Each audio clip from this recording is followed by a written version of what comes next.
Blades, Rosenstruik, Yes. Diaz-Lawler, and Volkanovski-Ortega. Let's just pick those two because you're Shevchenko, I assume. Yeah. Oh, yeah. Yeah, Fuck I mean, yeah. of course, right? Like it's not even close. So yeah. You know what, man? I really, really want to say Diaz. My gut's telling me Lawler. They're literally an even money coin toss on the money line, -110 each side. So Yep. nobody knows. They're both, past their prime. We just talked about it that I'm gonna roll with the active fighter. I'm not saying Lawler's the most active guy, but it's not been 5 years or 7 years or however long it's been. I think in a 5-round fight, yeah, I don't know. I'm going Lawler.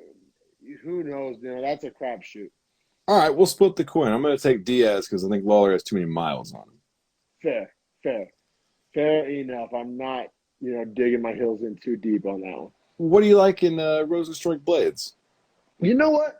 I like Blades, but not as much as the money line suggests because I'm right there with you. the same way that Blades lost his last fight, which was against Derek Lewis. I mean, there's not a more similar guy to Derek Lewis in the heavyweight division than Rosenstruik. So it's not for him to be, what was he, -250? I mean, he's a big old thing. Up to -310. Yeah, I don't see that. So wouldn't bet this fight at all.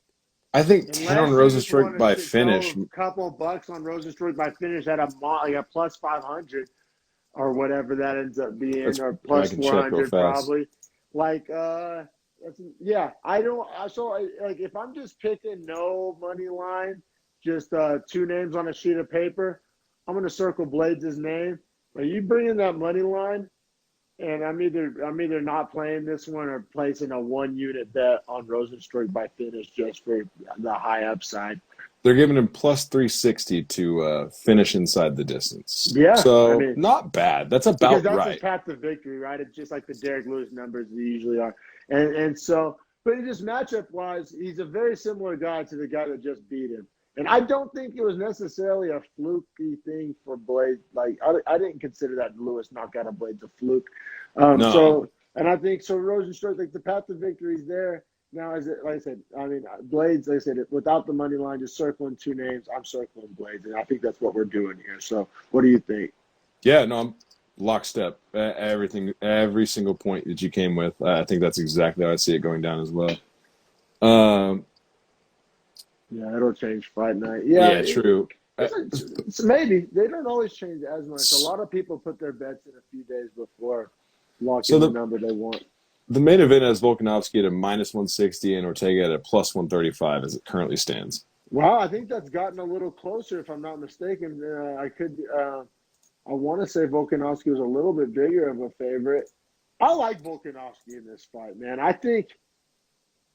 Ortega looked great against Korean Zombie, but Volkanovski has looked great, like, essentially every time ever, right? Is there ever a time he hasn't looked great? Like, that's what I mean. The dude's just consistent. So consistent. Not the most fan-friendly style or the craziest or the most dynamic athlete you've ever laid your eyes upon, but just consistent and good and very, tough. Very strong, very, grinder. Very tough, very, very, I wonder about like the between the ears stuff with Ortega. Like, obviously I do too. Not the like jiu-jitsu IQ. That's clearly not what I'm referring to. But just like the motivation level.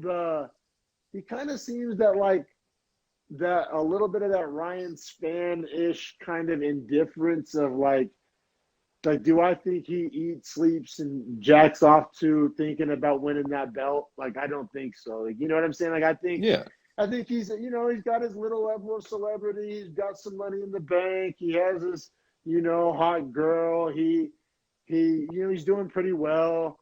I don't sense that like contender hunger. And not all guys show that in the same way. And he's been known to be a pretty shy guy. And so maybe I'm just missing it and not reading the vibe right. And I know maybe that doesn't factor in at all. Maybe it's all X's and O's, but I just don't like we just talked about Yuri Prohaska. Like, when I see everything about Yuri Prohaska is just energy and essence, and like I just like that guy fucking wants that shit like that. When I see Ortega, he's just that kind of aloof, too cool for school, like oh, would I rather go ride around in a lowrider or film a reality show? Or I don't know. I just don't necessarily. And maybe that doesn't matter. Maybe he catches him in a submission. But yeah, I like. This is the opposite of the last one. I like Volkanovski more than the number suggests. Me I think too. Volkanovski, like, I like him by a lot. He opened at minus 185, so people are betting on Ortega, which is odd to Yeah, me because yeah. after watching Ultimate Fighter, I was pretty stocked down on Ortega. Like Me he's an too. emotional, sensitive dude, and Volkanovski Yeah, is not that way at all. So yeah. the pressure and magnitude of the fight is definitely more apt to affect Ortega from that sense. Like if he's that in And tune just with skill set like wise, yeah, what does Ortega like have besides excellent jiu-jitsu and like he has, pretty good striking? Like Volkanovski has everything. yeah. I don't see Ortega's striking being able to hurt Volkanovski, like put him down. He's just Volkanovski's too much of a tank for the division, so sturdy. And then, yeah, I don't see Volkanovski being like dumb enough to get caught in a submission. I see Oh, Volkanovski probably ending up on top, probably pushing him against the cage. Like Ortega's the frailer man. I see Yeah, a bunch of clinch work from Volkanovski and yeah. leg kicks. I think that is exactly how he's going to approach this fight. Yeah, me too, man. Fun. A lot of fun coming up on the pay-per-views. Not so much on the fight nights, but we'll take what they give us. We're fucking crackheads. And, Yeah, yeah, right, fun episode exactly. of Beefy Boys. And looking forward to that pay-per-view next week. We'll have to see how these predictions pan out. Probably definitely going to put maybe a little parlay cheddar down, or maybe I'll find out. Let me know if you see any bets you like further Yeah, down the card. We'll have to post them on Twitter.